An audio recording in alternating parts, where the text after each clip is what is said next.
Israel não é apenas o Kibbutz Galuyot, a reunião das diásporas do próprio povo judeu. Israel também agora pode ser essa categoria que muitas vezes dizemos, recitamos e tudo mais, que Am Israel é um Or Lagoyim, é uma luz para as nações?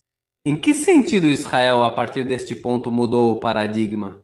E quem são esses principais autores que estão pensando em Israel não apenas para os judeus, mas qual é o papel que Israel ocupa para o mundo, nesse mundo complexo que estamos começando em 2025?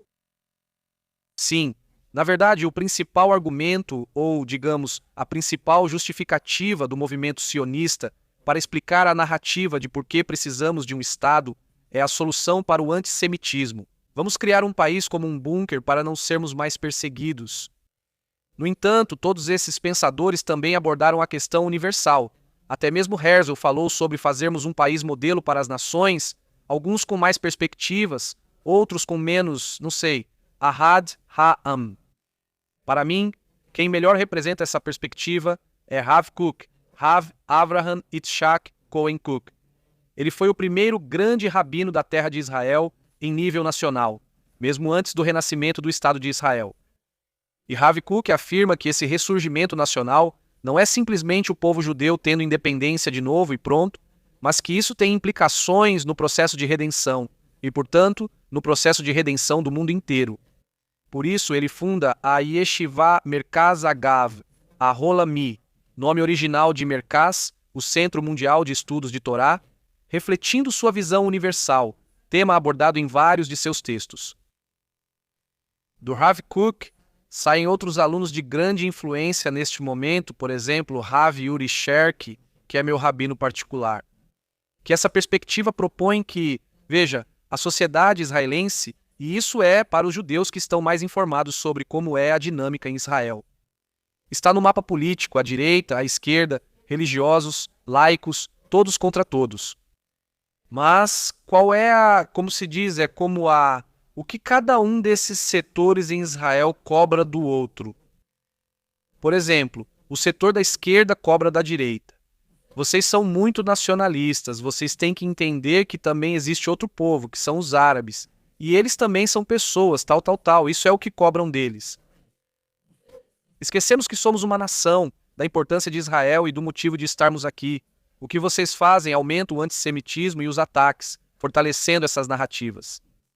E se houver um meio termo, que também nos importem os árabes e também nos importe a nação. Ou seja, uma visão nacional também que se baseie nos fundamentos do outro setor, que é o religioso, que também dizem vocês isso e vocês não acreditam nas yeshivot e vocês não acreditam em... Então, todos contra todos. Mas e se você puder unir todas essas perspectivas e criar algo novo? É isso que ele quer dizer, vou explicar de forma mais midrástica. Está Yaakov, sim, que é como o judeu que estuda nas tendas, sim, e está no exílio, e a Guemará, e o dia todo está Israel, que é esse judeu que tem um pouco mais de perspicácia, luta, que, sabem, faz mais, busca ter mais relevância diante, digamos, de Esav, ou diante das nações, digamos assim, embora saiba que é seu irmão. Mas há outro nome de Yaakov, e esse é Yeshurun, é outro nome que também é dado a esse patriarca. Yeshurun é o Yaakov universal. Ou seja, talvez devamos avançar em direção a um Yaakov, a um Israel, a um Yeshurun, saber, entender que todos, o que dizem os argumentos de todos, são válidos. Talvez, na verdade, seja preciso chegar a um novo judeu, e é por isso que, quando surge o movimento sionista, eles afirmam que o judeu do exílio foi um fracasso. Não fez nada durante 2000 anos, só fomos perseguidos. E por isso vamos criar o israelense, esse judeu orgulhoso, e como você disse, vamos reviver coisas que estão mortas, como, sei lá, os macabeus e todas essas narrativas do israelense. Talvez tenha chegado a hora de reviver agora e isso é o que diz o rabino Udal Ashkenazi, que é dessa mesma escola que estou te falando, o Ivri, o hebreu. Porque o hebreu é a forma originária do judeu, e o hebreu era quem guardava todas essas cápsulas antes do exílio. O exílio simplesmente nos deu esses produtos Ashkenazi e Sefarad, mas antes de tudo isso, era o hebreu. Então talvez essa seja vamos caminhar para uma dialética em que vamos desenvolver uma nova combinação do que é o judeu de fato, porque existem Sefaradim e Ashkenazim e tudo isso. Porque o povo judeu, os judeus que estiveram em Ashkenaz por séculos, pegaram, absorveram das roupas, dos cantos, das arquiteturas, e assim surge o judaísmo ashkenazi. Sefaradim, a mesma coisa. Viram como rezavam os árabes, Macamim e todos esses, e sabem como os sefaradins são hoje, assim com todas as variações, Teimã, tudo. Mas finalmente, agora que voltamos para o nosso país, vamos poder ter esse intercâmbio entre nós, e em alguns séculos, espero que menos. Vamos ver essa síntese do israelense do hebreu de Yeshugum. Talvez, quando tudo isso é algo hegeliano para quem conhece Hegel. Há uma tese e uma antítese. São essas duas perspectivas. E quando começam a colidir muito, as mentiras vão caindo e restam essas verdades. E com o tempo, essas verdades avançam com a história. Essa é a dialética histórica. É para lá que estamos indo, por isso esse processo é inevitável. De verdade, vai sair alguma coisa, talvez não seja o que eu diga, nem 100%, nem 1%, nem o que você diga, nem o que foi proposto. Com certeza algo inevitável acontecerá, e confiamos que seja o que os profetas de Israel previram de forma mais universal. E tudo isso. E é interessante que você fala do Ivre desde Abraham. Avraham, o hebreu, o primeiro a receber esse nome, e o famoso Midrash, que diz que todo mundo estava de um lado e Avraham estava do outro. Há algo nisso de ser contracultural, de ir contra a corrente, de não seguir os padrões do mundo, da moda, que faz parte dessa identidade de Ivre. Disse também que Avraham tinha influência universal. Não tratamos ainda do tema das conversões.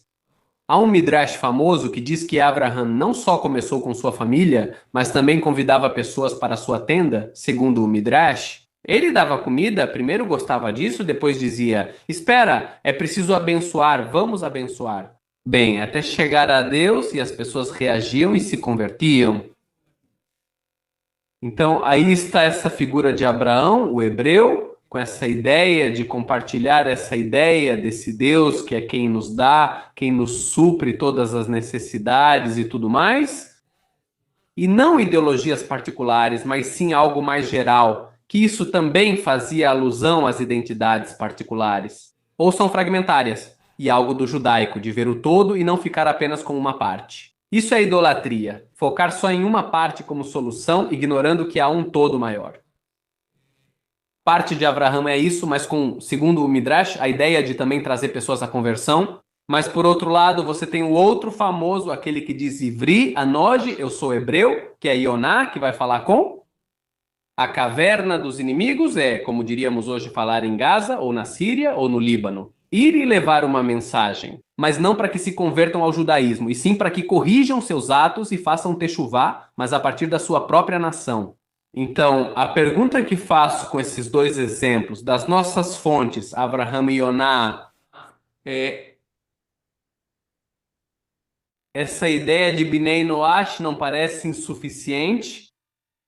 Realmente, e com sinceridade, você não acha que muitos que estão nessa busca, depois desses 7 imperativos, ok, 7 imperativos, não matarás, bom, acho que estou bem, posso me esforçar um pouco mais, idolatria, tudo bem, não comer de um animal vivo, não sei quem ainda faz isso, ter tribunais de justiça, não roubar, não amaldiçoar, consigo entender um pouco mais, e não são apenas ideias. Mas depois percebo que muitos que iniciam esse caminho, o caminho é o caminho do catolicismo para uma igreja protestante, uma igreja evangélica, judeu por Jesus, e depois para o judaísmo sem Jesus e sem o Novo Testamento. O que eu vejo, pelo menos, é que esse ger toshav, esse ponto intermediário entre gentil e judeu, aquele que aceita os 7 mandamentos, muitas vezes quer se tornar um ger tzedek, um convertido. Você vê isso como algo substancial que pode se sustentar ao longo do tempo? Ou não? Sim, antes de tudo, quero abordar os Midrashim que você citou. E agora, Rabi Tsar de Lublin explica por que houve o dilúvio nos tempos de Noé, porque Batimali Haaretz, Hamas é como corrupção, roubo e tudo isso. O que Ioná fará? O que ele reclama ao povo de Nínive? Diz que estão praticando muita violência. Rabi Yitzhak Milublin explica que Ioná, Jonas, foi tratar do tema das leis noaíticas. Outro tema sobre o Midrash de Avraham está escrito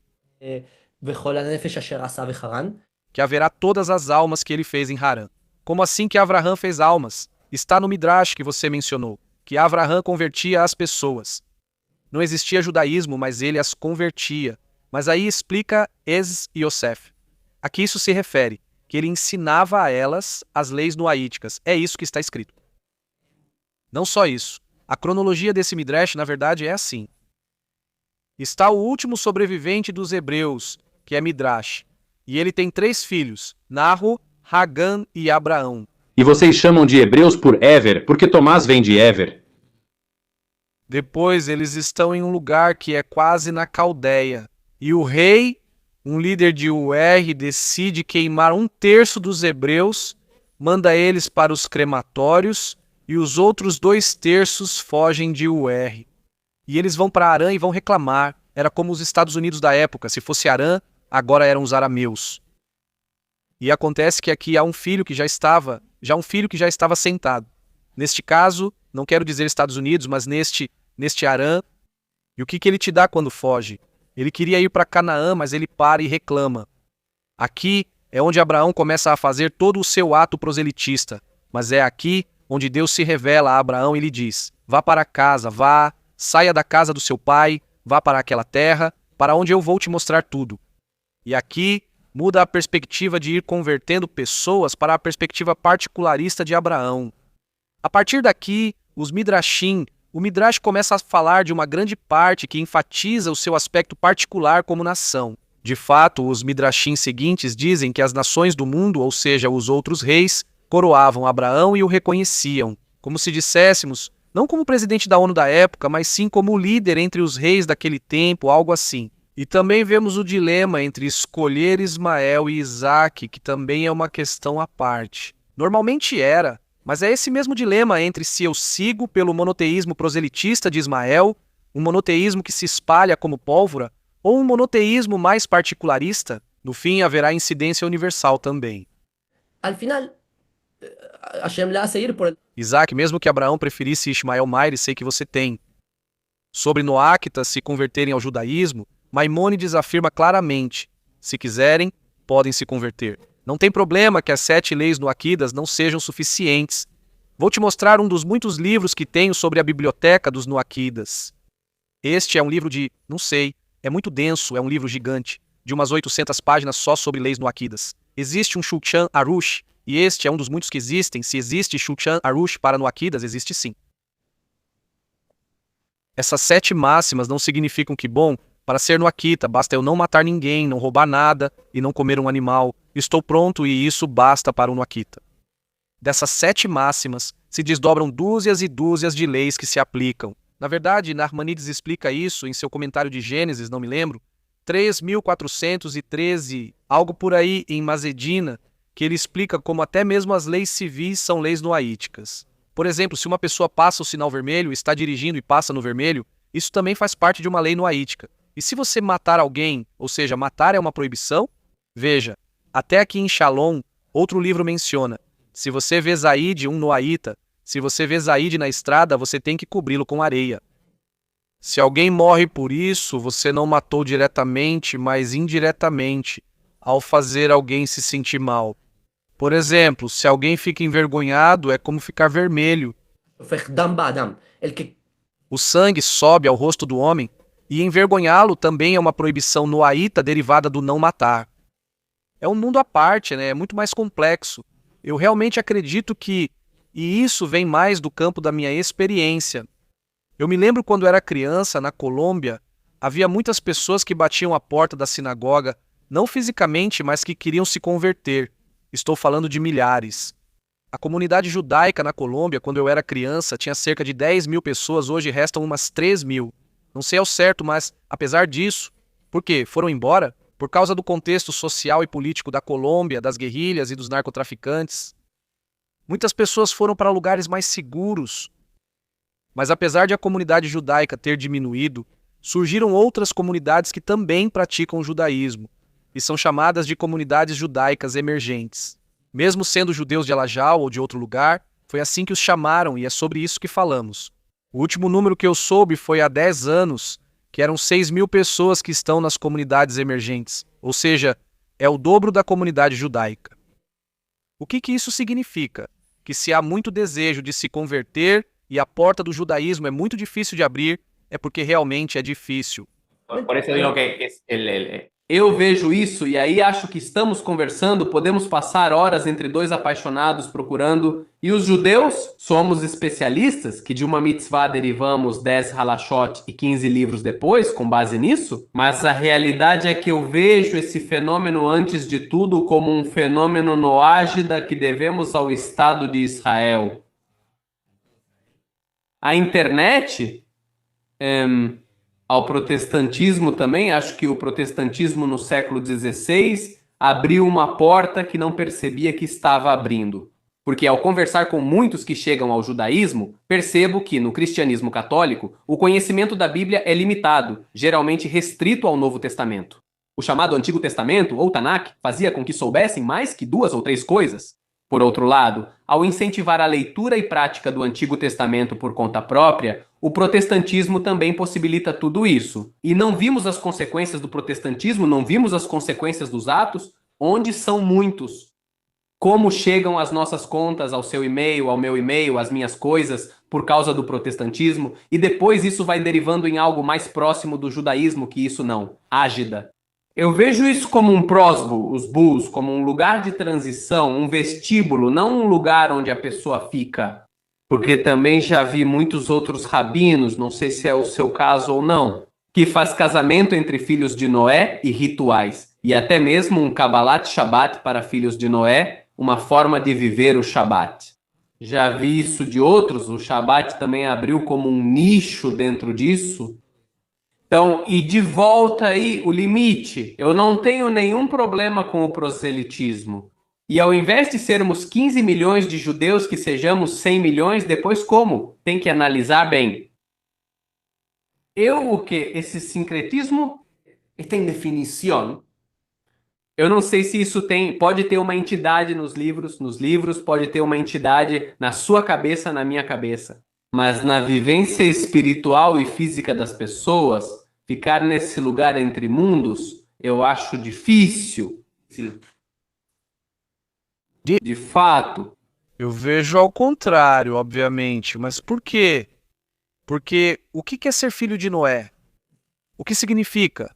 Significa que uma pessoa compreende quais são os princípios nos quais ela pode viver.